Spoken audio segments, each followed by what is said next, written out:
Kasparian speaks to millions of subscribers online as co-host for the Young Turks. The SoCal native shares her progressive perspective on a variety of topics. Here she is reacting to a proposal by Housing Secretary Ben Carson.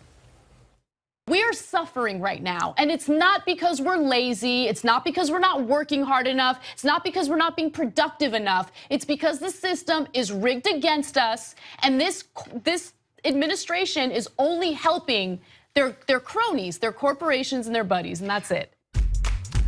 So she gets passionate. We love that. Anna, welcome to Good Day LA. Good to have you here. My pleasure to be here. All right, so tell us a little bit about the Young Turks. Why do you think that model has been so successful in this era when so many people are turning away from traditional media models? Well, I think it's the same reason Trump got the type of attention he did during the election. He presented himself as someone who's authentic. We actually are authentic, and I think that really did speak volumes to younger audiences that wanted news content that was easy to understand, but also spoke to the issues that they feel passionately about, like affordable housing, which was what I was talking about in that clip. Do you think, though, that there is value in sort of the traditional media's attempt to try to play it straight, to put it down the middle? That right now there's so much echo chambers on the left and the right. I mean, I think that's a great question. There has been an issue with the way traditional media confuses objectivity with neutrality. So I think it is important to show both sides of a story, which is what we do. But it's also important to get to the heart of the matter and tell your audience, hey, we did the research, we did the heavy lifting, and this is the person who's telling the truth, this is the person who's lying. I think far too often what you see in traditional media is this fear of appearing as if you're sharing your opinion. So a lot of hosts, a lot of anchors, a lot of reporters will be neutral, and they'll just show both sides without getting to the heart of the truth. Well, you're not afraid about sharing your opinion. So That's let's right. ask you for some of your opinions, right? We had this Trump-Kim summit last night. Your basic reaction? I think that overall, it's a good thing that Trump is approaching this from a more diplomatic route. With that said, I don't believe that this agreement is something that will lead to something. I don't think it's going to lead to real change. I don't believe that North Korea will denuclearize. What I am concerned about is that Trump agreed to stop military exercises and also bring American troops back home from South Korea.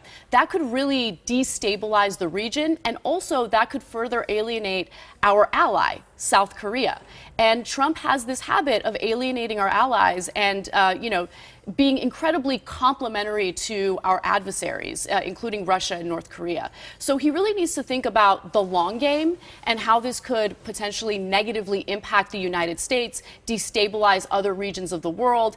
And if we alienate ourselves from our allies, who's to say that they would come to our defense if we are ever attacked? The president's perspective is that many of our allies are freeloaders, that we do more for them than they do for us, and that the system itself isn't working. What's been happening in North Korea isn't working for all these different presidents, so we got to shake it up a little bit, and maybe if we force the issue, we'll get results that other presidents didn't get. Your reaction to that? Well, I think that the president is very good at misleading the American people about what the reality is. For instance, he made it seem as though the United States pays nearly all of the cost to operate NATO, and that is not the case. We pay 1/5 of the cost.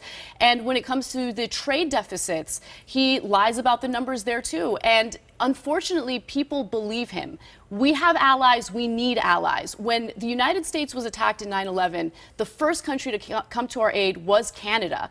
And if we continuously, push them aside while bringing in our adversaries, who, by the way, I don't believe that North Korea is a rational actor. They have promised to give up their weapons in the past, and they did not do that. So I think it's important for us to remain friends with those who have stood by our sides, while also, yes, we need to approach North Korea from a different perspective. I don't think that insulting people on Twitter is the right way to go, which is why I'm happy that he's approaching this from a more diplomatic perspective.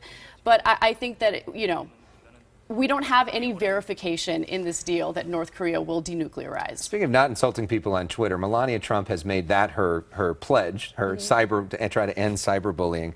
You've actually stood up for Melania Trump on Twitter. What's your main message? Because a lot of people have questioned where she was or what's going on with her. What's your take? I saw a lot of trashy stories and commentary about where Melania was, a lot of speculation, even within the news industry, that made me uncomfortable. There was speculation that she had plastic surgery, that she had been beaten by the president, and I hated all of it. You know, politics aside, she's a person. She didn't run for president, and I don't believe she has any obligation to be in the public eye at all hours of the day. I think that she has her own life, and she should be free to live it however she feels is proper for her.